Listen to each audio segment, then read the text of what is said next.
വരാനുള്ളതൊന്നും വഴി തങ്ങില്ല. വരാനുള്ളതൊക്കെ വരുമ്പോൾ വരട്ടെ. പ്രഷറോ ഷുഗറോ കൊളസ്ട്രോളോ എന്തായാലും വേണ്ടില്ല, വരുമ്പോൾ കാണാം. ഈ ഒരു ചിന്താഗതിയോടുകൂടി ജീവിക്കുന്ന കുറേ പേരുണ്ട്. പക്ഷെ നിങ്ങൾക്ക് ആർക്കും രോഗം വരണം എന്ന് ആഗ്രഹമില്ല. ഇത് കുറെ ചെറുപ്പത്തിലേ വരുന്നുണ്ട് പോലെ കുറെ വൈകി വന്നാൽ അത്രയും സന്തോഷം.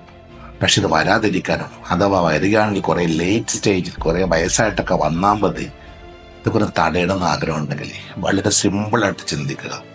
നമ്മൾ അന്നന്നെ കഴിക്കുന്ന ഗ്ലൂക്കോസും കൊഴുപ്പും എനർജി ആക്കാനുള്ള വ്യായാമം ചെയ്യുന്ന ആളുകൾക്ക് ഇത് വരാനുള്ള സാധ്യതയെ കുറയും. അഥവാ വരികയാണെങ്കിൽ ഇതെല്ലാം പുറകോട്ട് പോകുമ്പോഴേ വരുള്ളൂ.